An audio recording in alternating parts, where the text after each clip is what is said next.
Hello, everyone. Dr. Vicky here speaking to you from the Seeds of Transformation Healing Center. It is time for Taroscopes.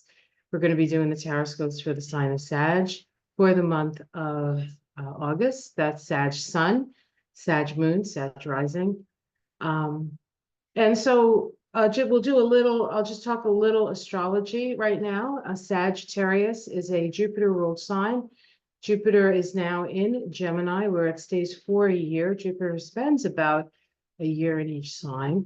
In fact, the Chinese zodiac is based on the cycles of Jupiter, in that there are 12 zodiacal signs, and 12 signs and 5 elements. So that's 12 times 5, that's 60. Okay, I did math in my head. How proud are you of me?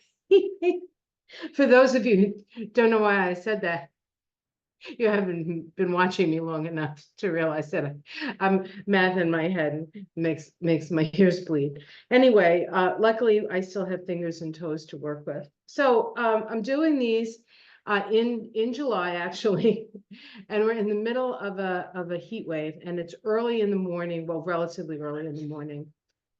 There's my bird, and I'd like to do this before it gets really hot today. So excuse for the melting that you're seeing here.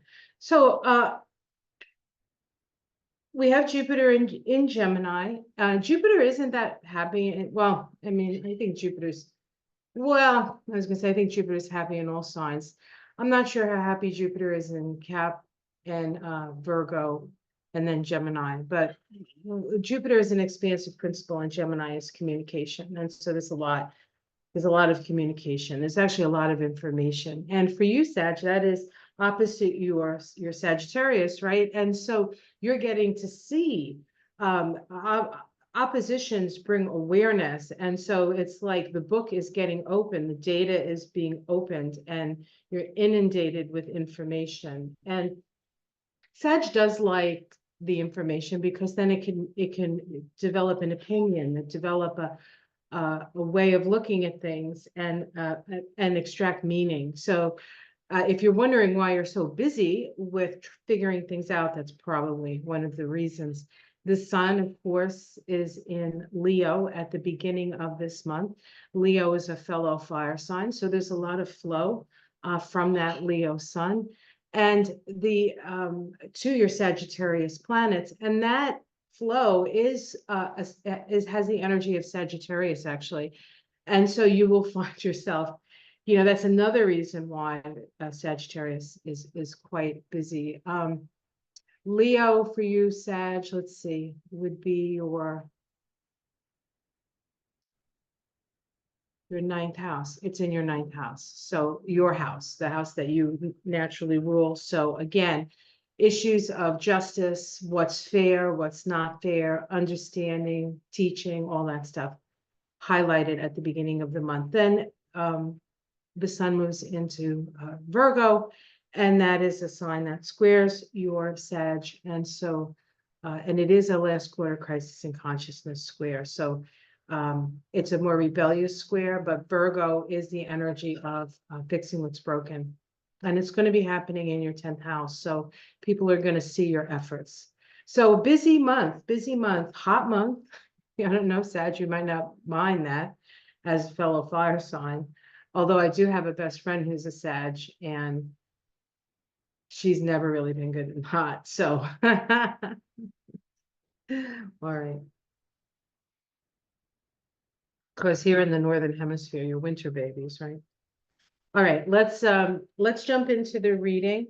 I'm going to be using the Tarot of the Spirit. This deck here, one of my favorites. It's heavy on the Kabbalah. That's why I like it. It's a great deck, and if you get the deck, get it with the book, because the book is a plethora of knowledge on the Kabbalah. She does some really great work. Pamela Eakins is the name of the author, and her mother, who at this point might be passed, is the artist. So it's her mother's art, and it's her scholarship in this deck. Great deck. All right, so mother and daughters it just in that alone, I think the deck is special, right? When mothers and daughters collaborate like that.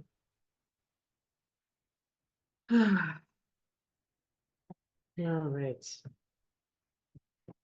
Oops, let's take a look. We start with the Five of Fire.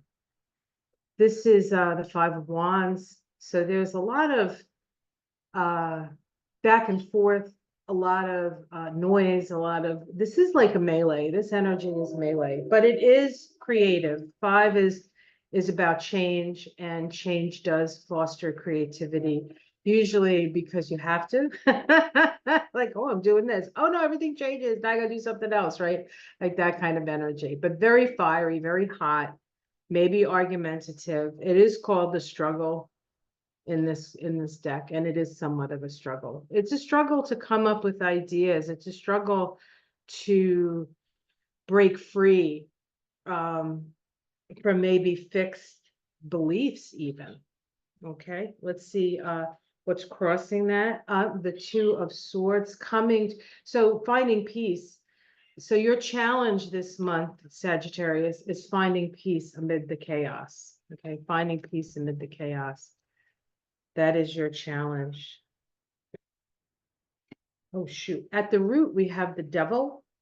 So the Devil card is a card of choice. It's similar to the Lover's card in the deck. That is also a card of choice. And if you were to put, not so much in this deck, but if you take say the Rider-Waite deck, the man and the woman and the angel or the demon, it's sort of the same card. And in this card, we're choosing between the light and the dark. We're choosing between whether we want to stay in ignorance or whether we want to connect with our heart and our higher self and laugh. This can be a card of humor. It can also be a card of addiction and a card of toxicity. So if you are addicted or somebody in your life is addicted, this could be the root of the problem. If somebody is creating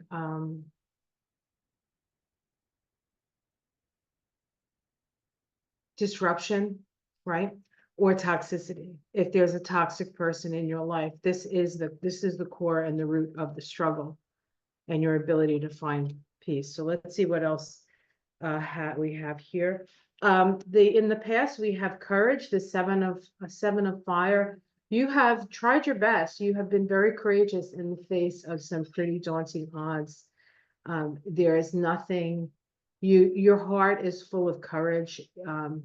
You are a courageous person. You face things that you need to face. You don't run away from them. You don't avoid them. You take them head on. And because of that, you've built up a lot of that heart-centered courage. So in the sky, we have the Wheel of Fortune. So things are changing for you. This whole situation is about to turn on a dime, I think.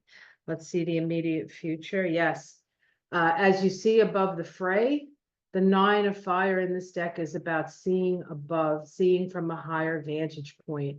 This is actually a Sagittarius card. So you're going to see things you haven't seen before that will help you understand this and maybe the lesson in it, or the lesson for all of us. Now, for some of you, this may not be a personal experience. For some of you, this may be the situation that you're watching sort of happening in the world, in your country, in a political party, that kind of stuff. Doesn't have to be personal.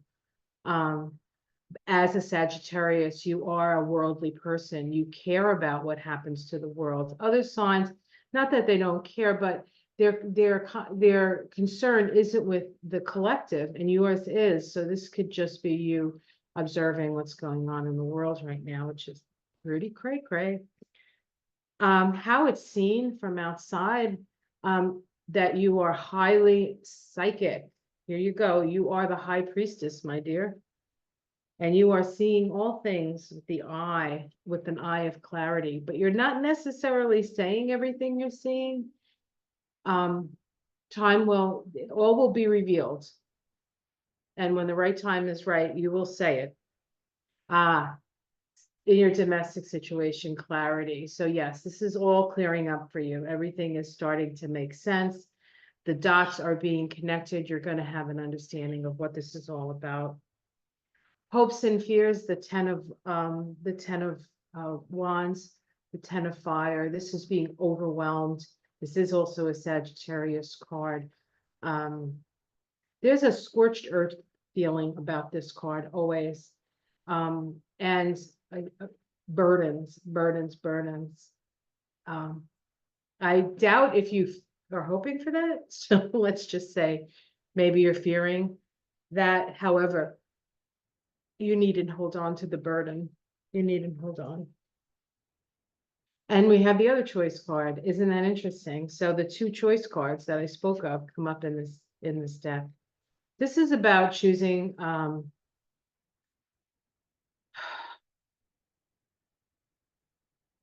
it's choice.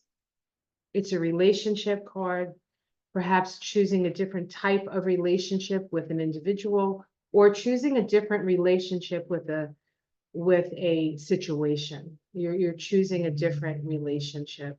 But it is a Gemini card. It is this is Jupiter. Remember, Jupiter's in Gemini. This could actually be a book or another book in case you've already written one, or this could be the publication of the book.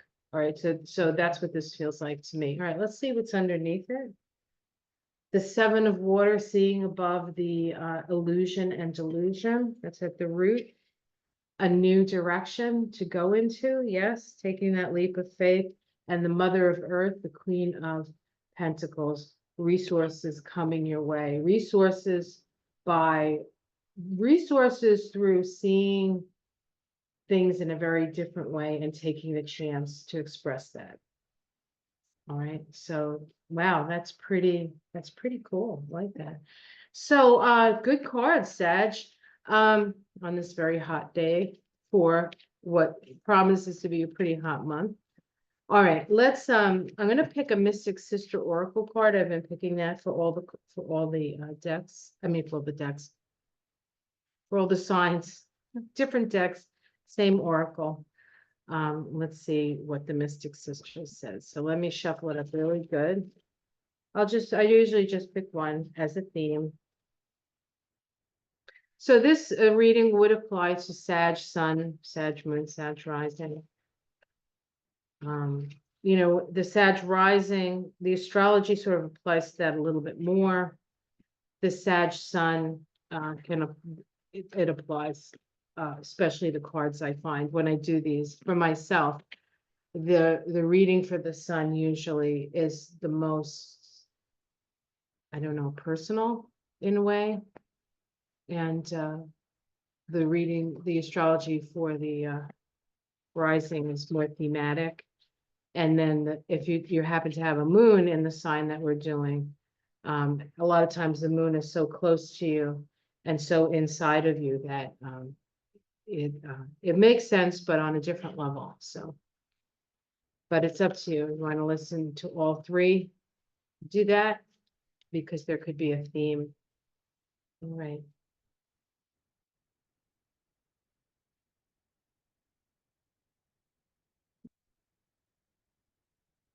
Eris, which is in Aries, which is also a fire sign. All right, let's see what Eris says. Eris is really kind of a Sag energy in a way. Turmoil, discord, and corruption. Not that you're corrupt. Eris doesn't like corruption. She gets a bad rap because she's a troublemaker. But she's a troublemaker, so things change and people realize what's going on. In a way, she's another kind of awakener energy. Okay, so I'll read this to you. Eris is the goddess of chaos and discord. Drawing this card indicates that there is a high level of disorder in your present reality. And we saw that with the 5 of Wands, right? We saw that right at the beginning. A matter important to your well-being is out of your control. It is incredibly important to remember that the pulse of the cosmos vacillates between order and chaos. If the situation you are facing is truly out of your hands, it is time to release all feelings of guilt and responsibility. Trust the universe to put things in order. On the other hand, if you have the power to recreate harmony and set things right, then now is the time to do so. So it really is trying to figure out what you have control over and what you don't. And of course, you have control over your own reactions and responses to things, always, right? But things outside of your control that you can't handle, you can't actually let them upset you. So, but according to the cards, things are gonna clear up and it's gonna be enlightening for you. All right, have yourself a great month. Stay cool, everyone. Or if you happen to be down under, stay warm and have yourself, it's going to be, let me mention this because I didn't mention it at the beginning. We're in an 8-month, in an 8-year vibration. 8 is about as you sow, so shall you reap. So if you've been sowing good seeds, things are coming your way that are good. If you've been sowing discord comes your way, right?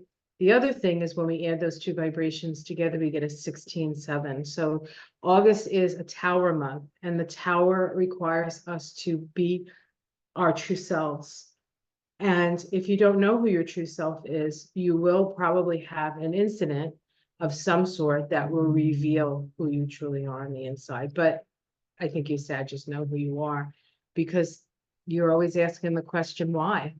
And that's very helpful when it comes to figuring yourself out. Take care, everyone. Namaste.